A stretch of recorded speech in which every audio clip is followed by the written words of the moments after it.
All right, so we are live. I am here with the absolutely phenomenal Charles Parker, who is the author of the historic fiction novel Song of Samurai. And this wonderful historical fiction novel takes us back to Japan in 1745, where it's a land under the iron grip of the, I'm going to say this so horribly, and please feel free to correct me as I completely botch this. Kokugawa, is that Tokugawa. Kokugawa? Shoguns. Roads are monitored, dissent stifled, and order maintained through blackmail and an extensive network of informers. Amid rumors of rebellion, Kurosawa Kinko, hmm thank you, uh, samurai and monk is expelled in disgrace, and the head music instructor of his Zen temple in Nagasaki. He begins an odyssey across Japan, dogged by agents and assassins from an unknown foe. Along his journey, Kinko enters a compelling cast of merchants, ronin, courtesans, spies, warriors, hermits, and spirits on a quest to redeem his honor. Inspired by the life of the historic Kurosawa Kinko, hmm master of the shakuchai, I, Shakuhachi. thank you, flute and founder of the Kinko Ryu hmm school, Song of the Samurai takes the reader on a richly textured exploration of feudal Japan and the complexities of the human spirit.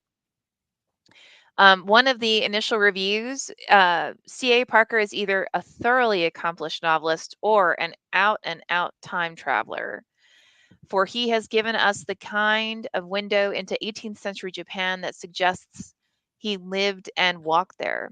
With the engrossing debut, Parker proves himself a master of reanimating lost worlds. And a brief bio, for about 25 years, um, you studied both the shakuchawi. Damn Shakuhachi. it. I'm so sorry. An end blowing Japanese flute and the martial art of Aikido, hmm both in the United States and in Japan. Prior to life as an author, Dr. Parker spent his career at the intersection of spirituality and social justice, and he has spent many years exploring the commonalities between Christian and Buddhist contemplative traditions.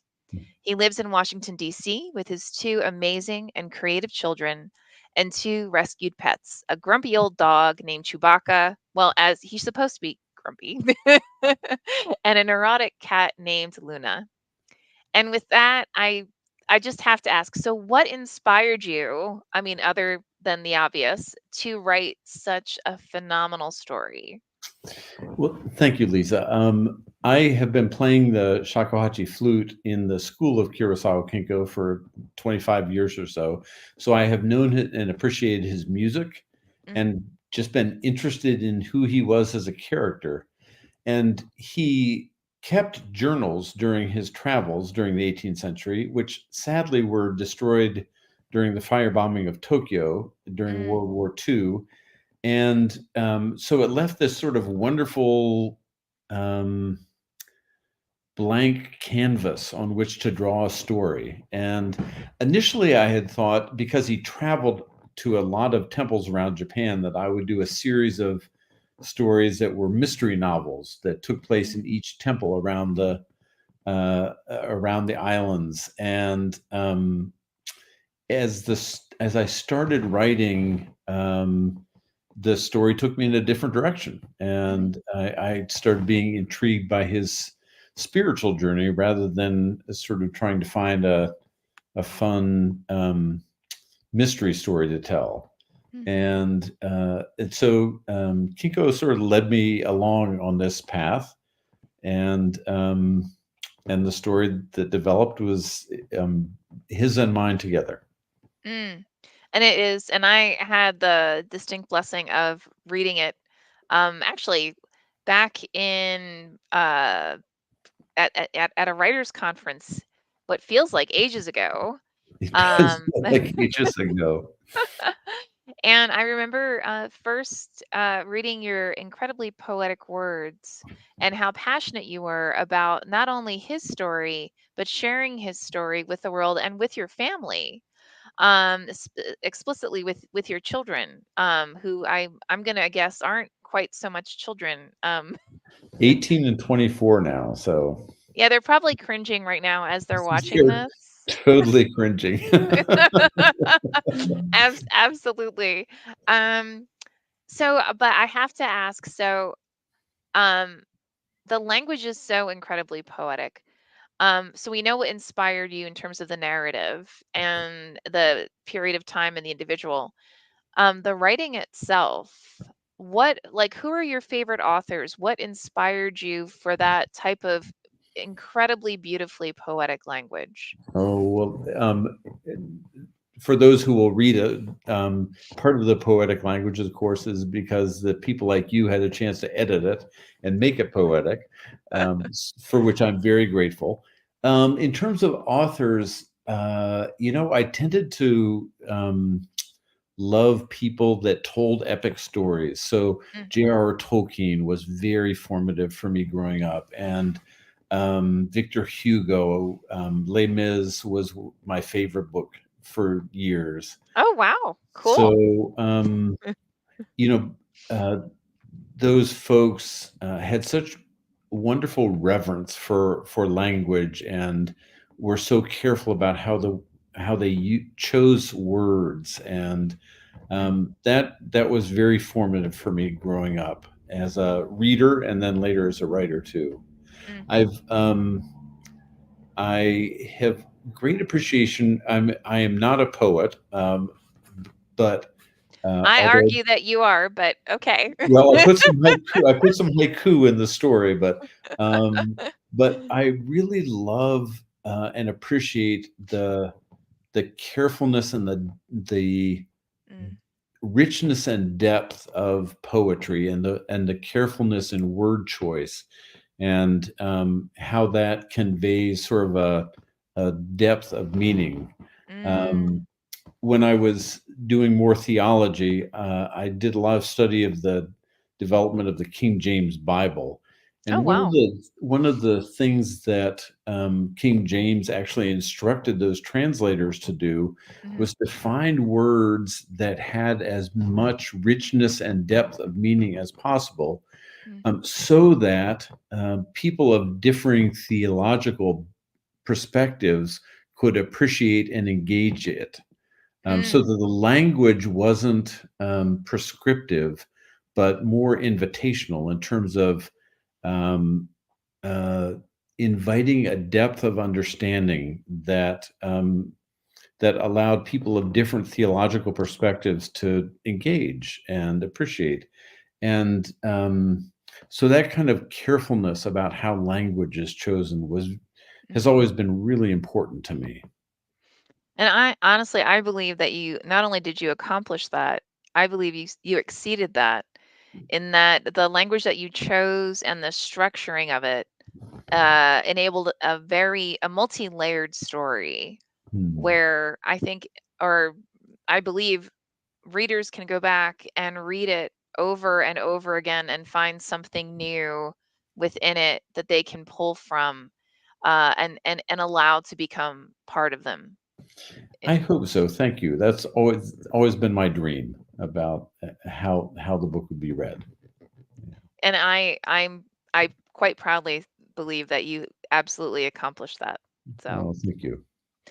um, what's your next adventure? I mean, and how long did this take you to write? Because in my pea brain, I'm sitting here saying, like, gosh, this must have been like 20 years. And good, how in the world could you follow this up? So, So when I started this, I I read a lot of books on writing, and mm, one of them that was very helpful to me was Stephen King's book that's called On Writing, oh which yeah. is in part sort of autobiographical and in part how to.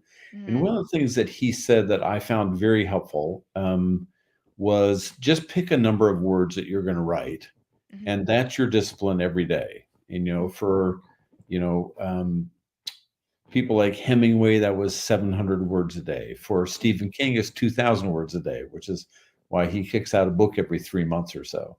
Yeah. Um, I sort of randomly chose the number of 1,000. Mm, And so when I started the book, there were a few months in which I would say I was dabbling in novel writing. And mhm, then I read Stephen King and said, you know what, this is what I got to do. And so I started writing 1,000 words a day, and didn't, some days it took me 2 hours and some days it took me 12 hours. But every day I kicked out 1,000 words. mhm, And after 6 months, I had at least a rough draft of a novel. mhm. And then started getting some really very valuable feedback from beta readers, and another 6 months or so to produce that.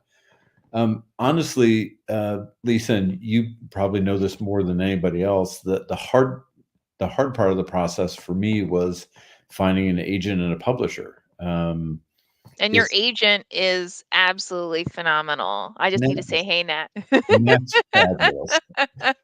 She really is. And but finding you and Nat were just both of Mm, those were such wonderful gifts in terms of bringing this to fruition. So that when I look back at the whole process, the writing of it was, I'm a nerd, so I love studying and researching, and so writing the book was really fun and mm, energizing. And then you sort of engaging in the publishing process was much harder, because it's a hard business, mm, particularly for a debut novelist, trying to find mhm. somebody who trusts you enough to put the thing in print. And I'm so grateful that I stumbled upon you and Nat, and we were able to make it happen together. But so, in answer to your question, I started it Oh, cool. tentatively at the end of 2019, Mhm, and started in earnest at the beginning of 2020. mm. And now it's 4.5 years later, and it's a thing. So Hey, that's kind of exciting. I don't know if that's absolutely. longer or shorter than usual, but that's the way it went. One of our, we've had 4 or 5 books named best of the year, and, one of them is a memoir. She wrote it, and I think it was something crazy like 3 months, Oh. which I found out much, much, much, much later. Actually, she had, brain cancer, and Um, one of her friends had reached out to me and said, "Did you know this?" And, I'm like, "No, but that's amazing." mm, So anything from that to 10 years, Dance Among the Flames by Tori Eldridge, it took her 10 years to write it, and that was named Best of the Month by Bustle Magazine. So everyone has their pace, everyone has right. their, and to sort of piggyback on what you were saying, we're thankful and grateful to have found you and to have found Song of the Samurai, because like I said, it really is beautiful. And it was funny because when we were working together and you mentioned that you were a huge fan of Tolkien, I can totally sense Tolkien in the Oh. work. um and it has that kind of layeredness to it, that kind of language that it really evokes for the readers, so which I've already said, but you know what I mean. So anyway. Well, thank uh, you.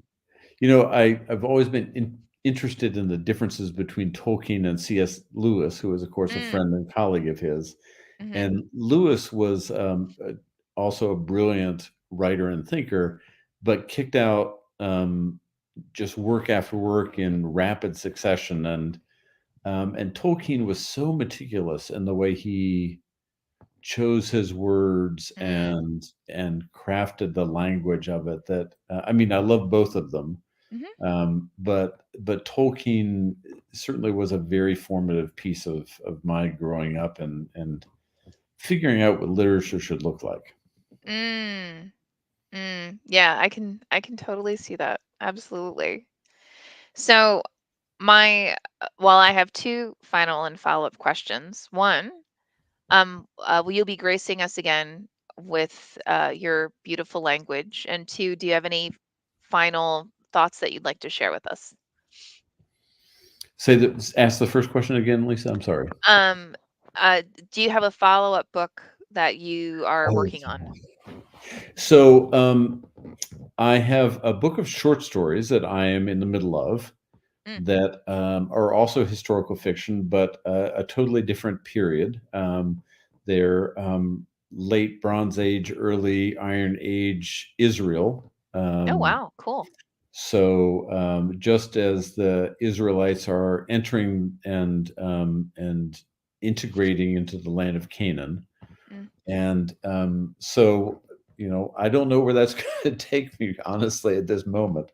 But it's been really fun to write, and I have mapped out in my head two potential sequels to Song of the Samurai if it sells, and you and I both hope it will. And if that happens, then and there's enough interest, there's some follow up stories of Kinkos that I would love to tell. mm. So we'll see how that pans out. I also Well, find myself interestingly um, keeping my eye out for quirky and interesting historical characters whose mm, story have not been told. hmm. And so I have a couple of others that are sort of in the back of my head that could be fun stories also. Ah, well, fabulous. We look forward to each and every one. I know they will all absolutely be phenomenal. Um, and I think with that, I don't know if you have any final thoughts. Just to thank you for all of the support that you and Running Wild have been in this process. Um, you know, I honestly think, again, I feel like I have been learning the writing process my whole life, Mm, but the publishing process has been completely new to me. And mm. so, having people like you and Nat to sort of guide that journey has been so helpful and formative. And it's just been great to have you all as partners in this. I can't even think about what it would have looked like otherwise. So thank you. Oh, well, and thank you. It has absolutely been a distinct pleasure. And if anyone is, they just so you know, this is being recorded, so this is actually going to get posted on TikTok. I'll share with you the link to the Okay. because it'll be multiple. It's also already on YouTube, Twitter, Facebook, Instagram. So for anyone watching or anyone watching afterwards, please feel free to go ahead, go to our website. You'll be able to find links to the phenomenal book and more information on the wonderful Charles A. Parker. Why do I keep doing that tonight? I'm so sorry. Charles A. Parker.